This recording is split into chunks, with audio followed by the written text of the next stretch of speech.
Welcome to the Crypto Podcast. You can find all our episodes on cryptopodcast.org. We're also on BitChute and YouTube. I'm also a podcasting coach because I've got 4 other podcasts, with 4 of them being in the top 0.5%. And you'll find everything on bio.link/podcaster. I'm also starting to put stuff up on Spotify with the video format so that you can actually watch the video as well. So you'll find some of the episodes will have that. And let me know what you think about that, because I'm playing around with it to see is it a good format. My guest today, I'm actually looking forward to this. A fellow podcaster, blogger, ghostwriter, editor, and a lot of other things in Denmark, Malene Bendtsen. Yes. Please welcome to the show. Thank you. So I mentioned a few of the things, but you might let the listeners know a little bit more about yourself. Well, you can say in short, I'm a nonfiction book coach, but I am that with not a journalism background like most have. I have a business background. So innovation and technology and all of that stuff has always been a key focus area for me in my career, up until 5 years ago, when I honestly, by coincidence, happened to be the CEO of a self-publishing company. So I got into books, and I was just so passionate about the ability to reach people with a message through a book, that I discovered that, and I was the CEO of this self-publishing company actually during a trip to South America. I forgot to go home. That's a short version of that. So I ended up staying 2 years there. When I got back to Denmark, then I started my own business doing only nonfiction books. Excellent. And this is a kind of, just for those that are probably wondering when we're talking about books, but we're going to be talking about NFTs and books, and so that's where this is going. But for me personally, like, I read over 100 books, and I'm currently writing. I've about 8. I've one ready and another one to go out as well. So it's a space that I'm looking at, and I'm really interested in actually learning from you on this. So I suppose let's kind of look at the different options at the moment, because there's self-publishing and there's going the publisher route. So you might just kind of touch on that at the start. Yes. So I mentioned that I'm interested in technology, but I'm also interested in societal trends. And I discovered that I'll get back to your question. I'm just trying to put a little bit of context around it. So I discovered that this power to the people movement that actually started back in the 60s, I discovered that this is more alive than ever through the blockchain, in the blockchain space. So people have been building the technology to solve some problems around democracy, decentralization, and all of that kind of meets in the publishing industry. So I saw these two, the societal trend that's driving the technology trend in the blockchain space and Web3, all of that. But it also kind of met with me working in a very mature industry, the publishing sector. So the publishing sector is hundreds of years old. And to be honest, not much has changed. So we have gotten some new formats. We have the ebook, but it's basically the paper book in a digital form. We have not at all used the possibilities that are in a digital form. For example, you can easily include interactive gaming, video, audio, all of that is digital. So it could be a more integrated form. So it's as is, ebooks are pretty boring, and they are more or less they are just you put power under your paper book. So you digitize it, but you don't do anything else. So it's very old-fashioned format, and many people only read ebooks because they're easier to carry and not for the book format itself. Then we have the audiobooks, very popular. But even though these things has happened, the publishing process is very much the same, and the conditions for authors are very much the same as they have been for many, many decades. The publishing industry, the traditional publishing industry, do not allow authors to own their own books, and this is not what you want if you're an entrepreneur and you want to use your book as a marketing tool. It's one of your most important assets.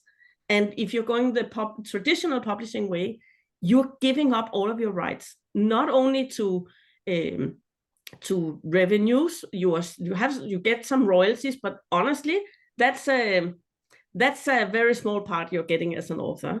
But you're also giving up your creative rights, your commercial rights, the decision to determine for how long is this book even going to be in the market.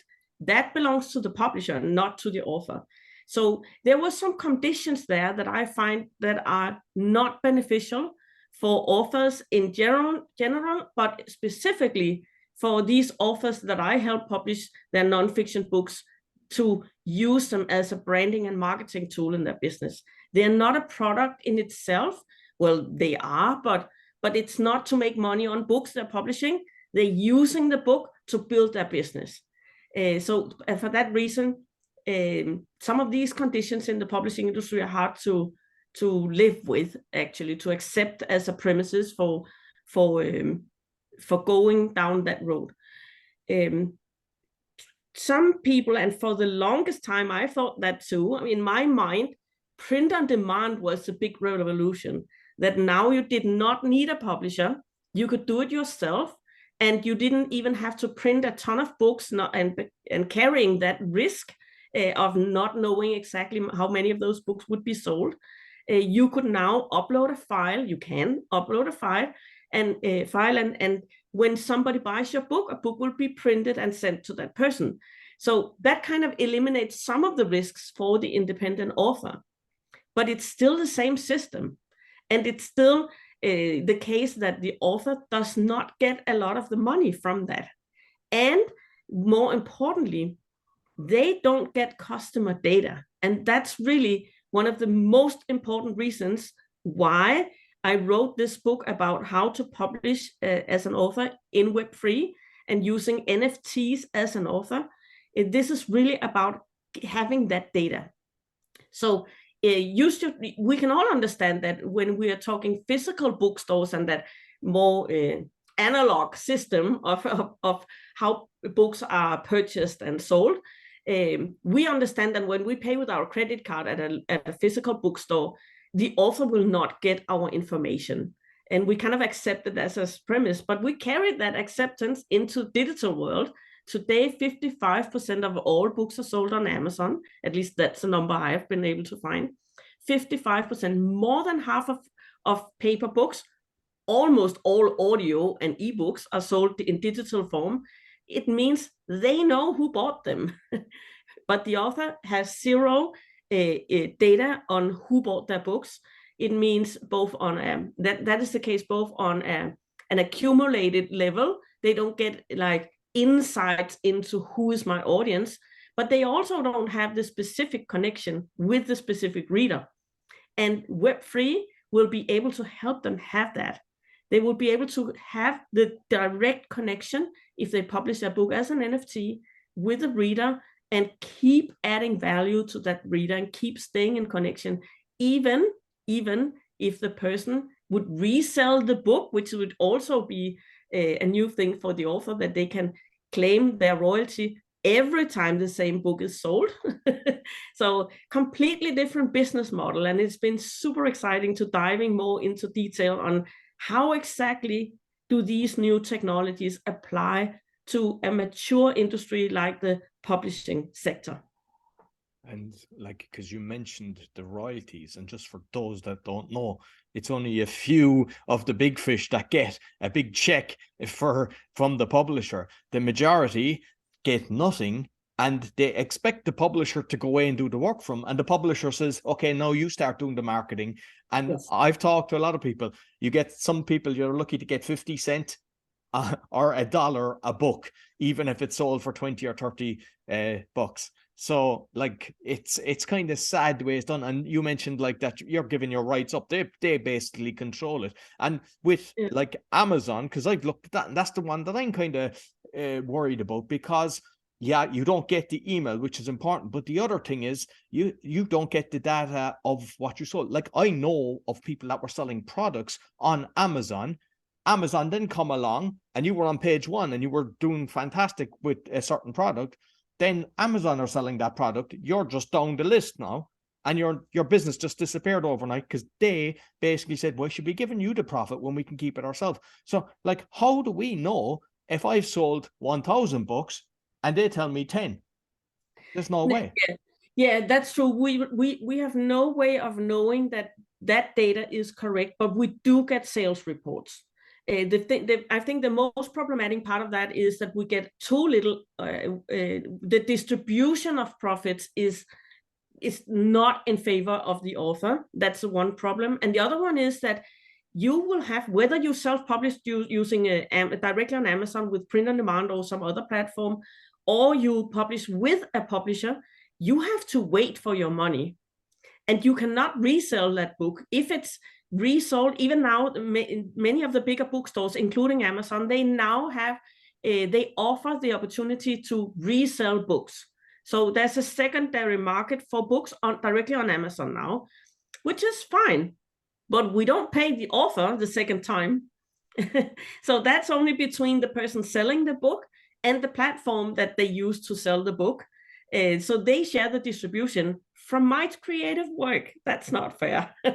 So, you can't sell, say, the Kindle version either. Like, if you buy an electronic version, you're not able to resell that, which you should be. Because I mean, if I read, there's some books you will read every year because they're such great value, but there's others, you read it, you enjoy it, you'll never touch it again.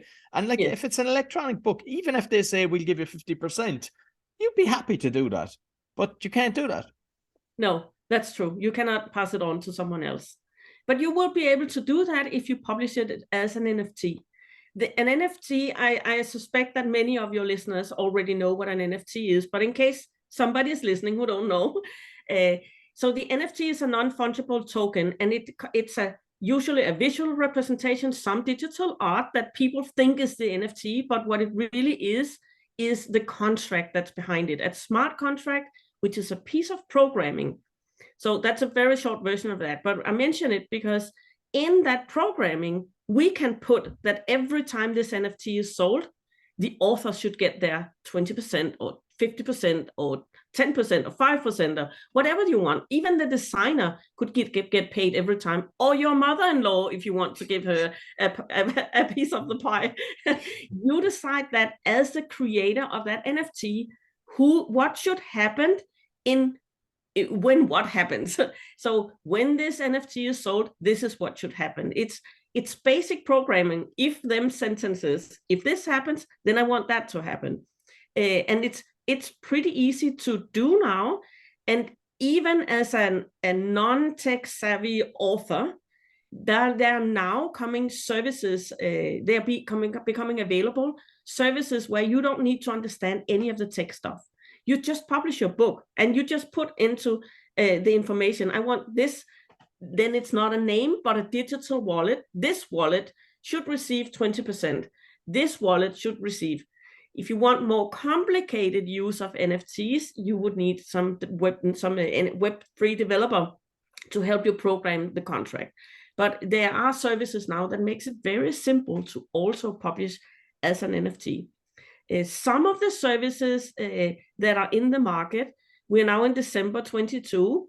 Just a month ago, I had a hard time finding a service that actually created that they actually published it as a book. It was a book that came with an NFT for many of the services. But I'm sure this is changing, because that's really one of the advantages of using Web3 is that we can have a more secure distribution of this content too. So I think it can help with copyright infringement and such. Over time, it's still developing a lot, this space, but there are services right now that an author can use to publish their book as an NFT. And like with the royalties that you mentioned, because I'm kind of watching this space as well, because I'm kind of creating a business on that, and I've kind of stepped back because I'm seeing it's still early days. And as you mentioned before, you could only have the royalties going in one direction, which if it was going to somebody that was unethical, if it was a very famous book, then, you know, you risk having trust in it. But no, you can actually put in all the different wallets and whatever agreement is done. But what's the kind of norm that you're seeing for a resale of the book? What's the kind of percentage of a royalty that seems to be kind of that people are happy enough with? To be honest, there are still very few who are offering this service, but I think it's going to be around 20% or something. But the thing is, that's for the author to decide. What are the terms that I'm going to sell this NFT on? I can also decide for myself, do I also want to publish the book as a paper book, as an ebook, or even an iBook, an interactive book, or even as an audio book? I can do that while also publishing an NFT. The difference with the NFT is that you can use that in many, many ways to build community. So you have a more long-term strategy using NFTs than you have. You could say, well, you have a long-term strategy around your book that you want to keep selling in and be famous for that book for years and years to come. But with the NFT, you get data you can build on, you get access to your community. So there are just more layers to the strategies that you can apply. Yeah. Like, because just through this kind of journey that I'm on with these shows, I didn't realize, but like, say, when it is a digital picture, that it's just the coding is just a link as such, and then it's stored somewhere with the book, because I know there's no companies that are kind of providing it that it'll be stored as well, which is a fair, because if it's gone somewhere and eventually that disappears, you're, in theory, you could have, depending on the number you're selling, the whole lot disappears. Like, is that something that you've seen somebody kind of solve in this space? I've seen one party, and I'm hoping that my own latest book on this topic has not come out as an NFT yet, because I want the right solution for it, and it's getting there, but it's not quite there yet. I think maybe later this month or in January, I'm gonna do it. But the service called book.io, they actually encrypt it and distribute the book, so that when you read it in a reader that kind of collects everything together again. So it's not stored in one place, it's distributed as Web3 is supposed to be. So I think they are onto something, but I haven't tried out the service, so I can't really recommend it yet, but I'm very curious about that one. Yeah, I think that's the kind of space that we're in at the moment. There's so many out there, and then it's trying to find out who the owners are and tracking that back just to go, well, these guys have done something before and I think I can trust them, and that's where I'll put my effort. But that's, to be honest, that's why I kind of put, you know, I stepped back a bit, because I thought it's too early days and I don't want to be putting all my eggs into a certain basket. It is overwhelming, and it moves so fast right now. But to be honest, in my research on who does what when it comes to NFT books, those that are that I have the most faith in, they are new tech startups. They are not publishers. They have seen an opportunity that this must be useful for books, and then they have developed solutions for that. They do not come from a publishing industry that has. Of course, this is the case, and this is where my innovation background comes in handy, that I understand how disruption happens in industries. There's very little chance that the bigger publishers will develop their own services, because they feel they are cannibalizing and they have to protect their main income streams. That the methods and the systems that has made them money in the past, they need to protect that to be responsible managers of their business. So there are a few that has then taken a few people from their business, created another small startup, and giving them more or less free hands to develop. However, I suspect that the people who are actually developing are still within the main company, so they will have a hard time catching up with these small tech startups that has gained quite a lot of funding to But they are tech startups. They're not book companies, but they move so much faster, and they don't have to protect their customer relationship with publishers either. So they can be more for independent authors as well. So there's a lot happening right now in this industry, and it will be I'm very excited about it, and it will be interesting to see where it's going. I think everything will look different in 3 months. Oh, exactly. And It's with moving say the so audio book then, like, because I know that because I bought NFT with utilities which had some stuff and you just download it, but like a lot of people, they have it on their PC, say, and not on their phone. Like, how will it be done? Because a lot of people like to, when they're on a drive listening to an audiobook, or when they're on the gym or something like that, how, like, what way is it actually going to be done that you'll be able to have the audiobook, since it's not a system like that uses books? I forget the name of the Amazon one now, but there's another one for audiobooks. Yeah. Audible, yeah, exactly. Yeah. Well, audiobooks works pretty much like podcasts. So it could be developed in the same ways. I haven't seen anyone really connecting audiobooks with NFTs yet, but it could easily be. So one of the things I'm planning to do is that I'm going to do, but also I'm using this book as an experiment. So I'm experimenting and trying out different methods to see what will work, so that I in time will be able to make an actual recommendation. So the book explains what is a Web3, what is artificial intelligence. They're not really connected, but they're still new tools for the authors. So that's how they are connected. And then I actually explain more on the commercial strategy. What is it actually you will be able to do? How with the services that will help you do it, they will be here in a minute. But the difficult part will not be the technology. The difficult part will be to understand that this is a completely different mindset, that you're thinking differently about what an authorship is, and what your connection with your readers should be, and how you can have a more long-term vision. Should people even invest, to take it just far out, you could even create an NFT to finance your book, or have people join the mission you are on, something you want to change in the world, and the book is just part of that, but you are having the sales from your NFTs, you're using that to finance the project, and you might even create what is called a decentralized atomic organization with your audience, so that you're all owners of the project. So imagine like crowdfunding kind of in the NFT world, basically. Yeah. It's still not mature enough, so I could do it, but I was thinking about it with this book. My mission is to change the publishing industry with this book.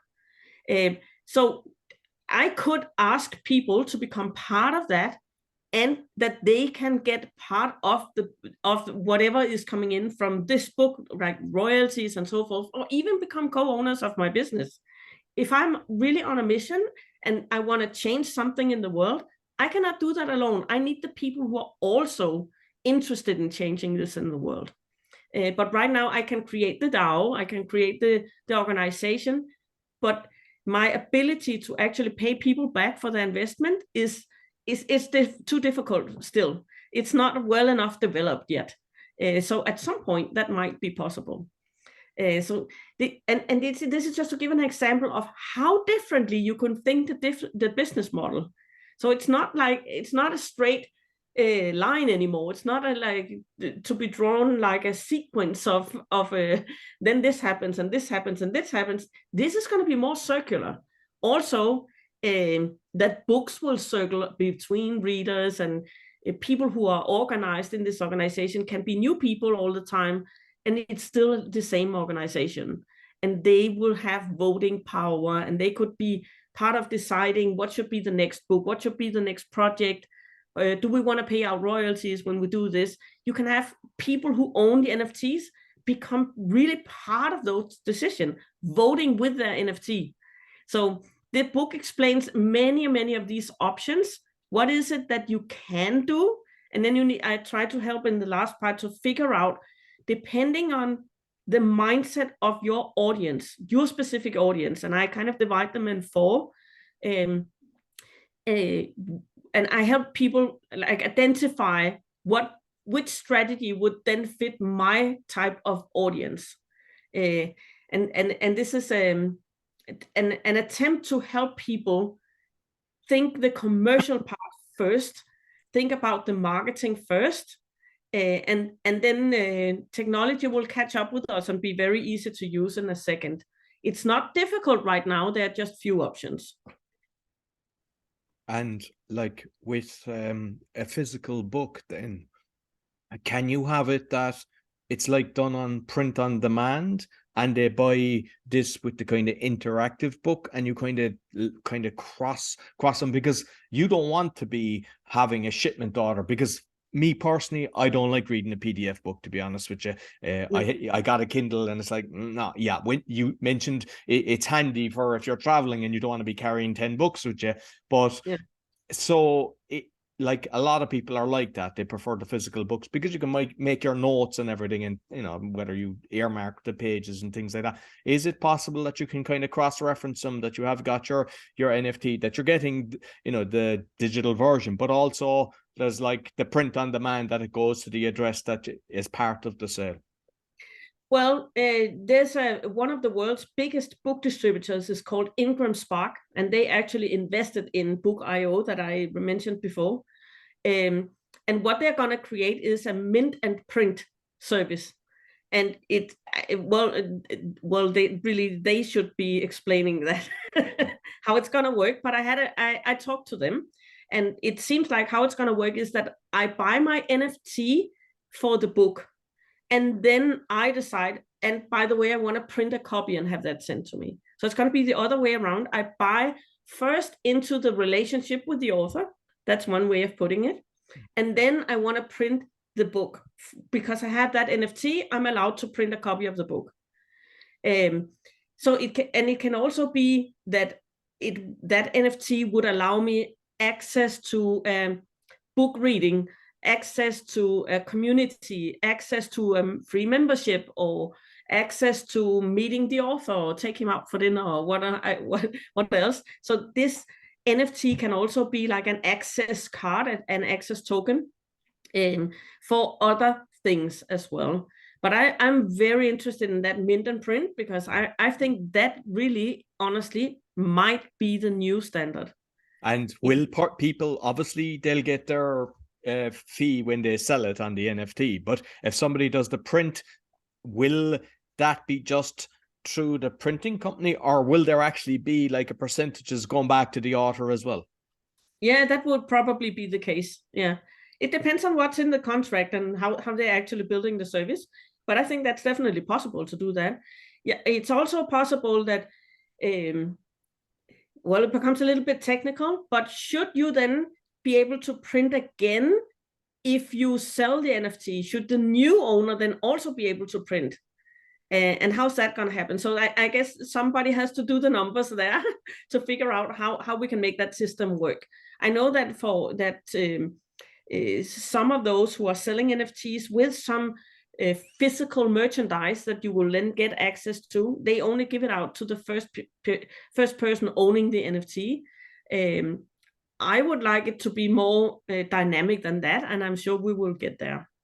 And just on that as well, because I've seen one where NFTs had a utility, and I know there's companies now that are kind of overcoming that, but I didn't know when it was being resold, did the person use the utility, or were you buying the whole lot? So the actual smart contract actually has to state that, and it has to have the information. But it's a hairy ground as well for some of the companies that are actually doing this, because like you could be buying two different things, one just a book and two with 10 other things attached to it, like say meet the author, just say, or whatever, which gives it a far higher value.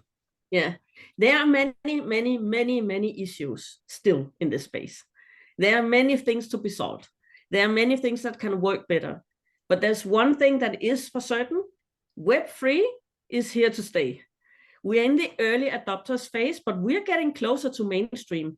I was just today writing for LinkedIn an article about how Facebook and Instagram are now offering that you can not only show your NFTs, but you will actually, the first creators on a test basis are now able to mint directly from Instagram. So you're minting your content as you post it. You choose to create it as an NFT, and it will be minted on the blockchain. So when these platforms, on Starbucks is creating a loyalty program where you collect, with your NFT, you collect points when you buy coffee. That's a lot of people every day being exposed to these new opportunities. So what is happening right now is that we're entering mainstream in a minute, and it's becoming easier and easier. And we will all have to, we will all be part of Web3. Some people, when we're at this stage with a new technology, what is very common is that people like to take a stand whether this is for me or not. That's really not relevant. It's gonna be for you. You're gonna do this, and whether you want to or not, this is gonna be part of your everyday life. I think soon you might not need to know it's called Web3, and you might not need to know it's called an NFT, and that's very technical language. And even Native Americans have no idea what fungible means, right? So, and even that's what non-fungible is. So there's some vocabulary there that doesn't serve this market to become mainstream. And I think that what these companies, a company like Facebook or Meta, and that's also Instagram, right? Or Starbucks, they know that their audience are not tech-savvy people. They're regular people.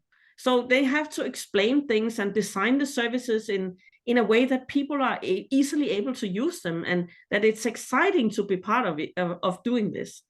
And they will design that. They will take it from being the geeks and the nerds in the basement to becoming more, I go grab my coffee and I use my NFT. That's the transition we're in right now. And I think people need to start paying attention to that and accepting, okay, so this, like I thought I might never have a cell phone, I might never use a computer. That's what I thought back then. Everybody uses a computer. Everybody has a cell phone. We will all be using NFTs. I'm sure of that. So we should start paying attention and not just taking a stand whether this is for me or not. It is.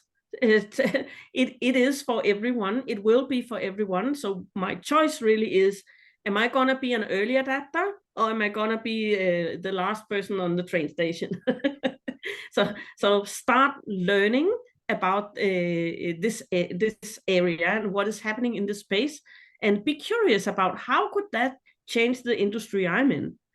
I think that's a more productive approach to it, and this is really why I wrote the book. It forced me to understand how this can be used in the publishing industry. It's definitely not perfect yet, but it's usable, and it will be even more usable going forward. Yeah, no, I love that. I love the mission as well, to fight the publishers, because I've never heard of anyone going, "Oh, I love my publishers. They're really, they've got my back. They're looking after me." It's like they are basically pillaging everybody, and it's like, yeah, you're very lucky if you actually get anything. Yeah, I know there are great publishers out there too, but what many people don't know is that the book sales has actually been pretty steady for 15 years. And at the same time, 80% of all book sales go to 4 publishers. 4 publishers, and I'm speaking the US now. 4 publishers, and worldwide is not much better. They are on average, they are more than 100, 200 years old. And at the same time, so you see, if the revenue is steady and you have 4 taking like 80%, their profits has actually significantly increased the past few years. So the rest of them are fighting over the crumbles. And this is one of the reasons why they are not helping the authors, because they can afford to. They need to put all of the marketing workload on the author, because it's really not possible for them. So they are squeezed, and at the same time, they're even more than they were before, more than doubled in the last years as well. So there are many, many, many small publishers that are just squeezed, like the authors are. So I think there are many, many skilled, very good people in this industry, and they're doing their very best, but they are stuck in an old business model, and their relationship with certain their systems and their relationships are kind of stuck as well. So it's going to become very difficult. I have deep respect for what they're doing and what made them is as successful as they are, but it's just not a solution for what the mission I'm on, which is that we have so significant problems in the world that we need all minds to work together to solve some of those problems. We need free-flowing knowledge. We need people to be able to express their ideas, all people to have access to those ideas. And we cannot have, if you think about it, how few people are actually determining the majority of this knowledge base that books are. How few people are actually determining what's becoming available to people in the marketplace.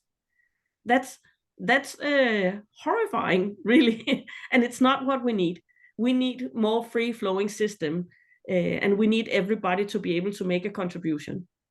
I've had a guest on my Awakening podcast, Alex Kramer, and he basically was saying his book, they basically banned his book straight away, but then they started selling it without giving him a royalty. So it just shows the kind of corruption that goes on. And if you mentioned, I wasn't aware of, 4 publishers having 80%, but like the media, there's like 5 companies own 90% of the media. So it's normally the bad boys own these things, and they determine what we need to know and hear, which is always not what should be to make change in the world, unfortunately. But it is, and that's why this societal trend with power to the people becomes relevant, because these intermediaries, few big companies, banks, social media platforms, they're controlling so much of our economy and our data and how knowledge is spread.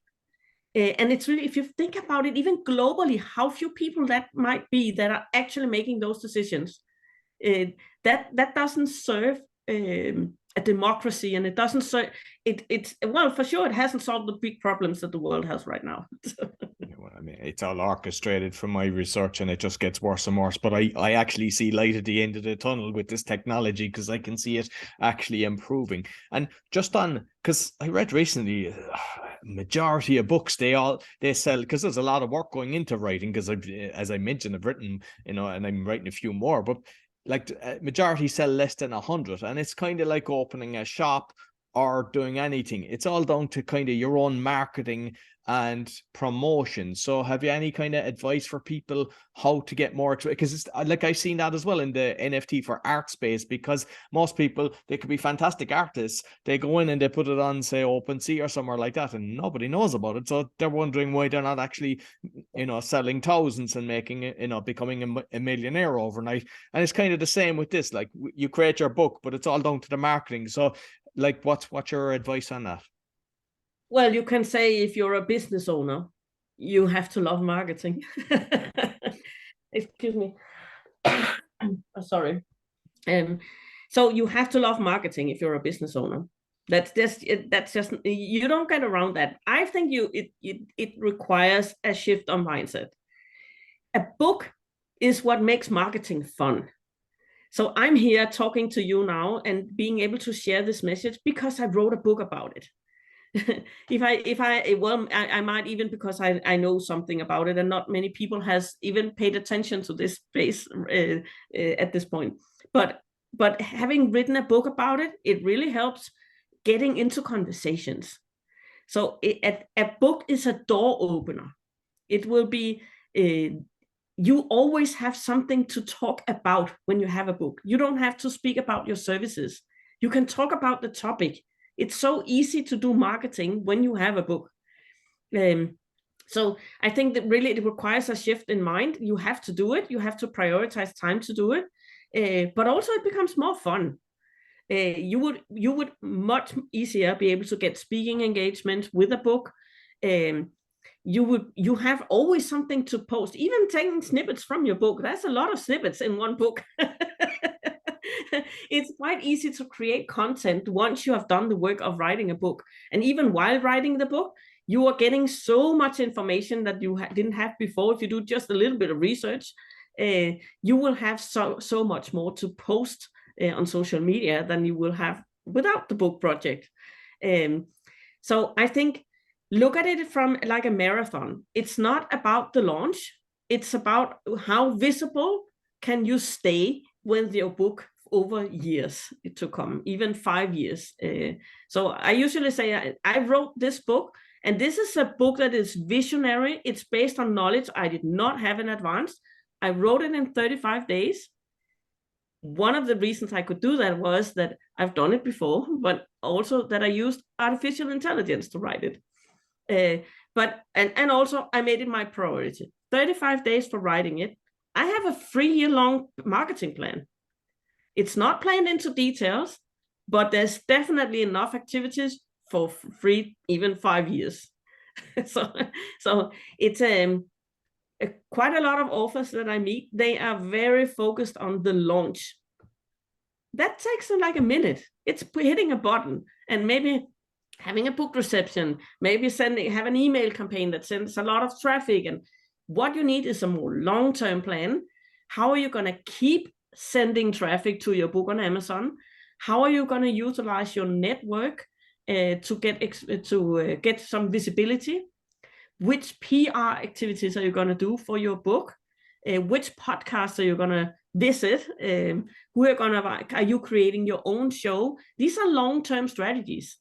And this is what is amazing about a book, that it's really it's a search strategy. People are looking for answers, so you want to be visible where they are looking. And quite often their first step is to look in a bookstore.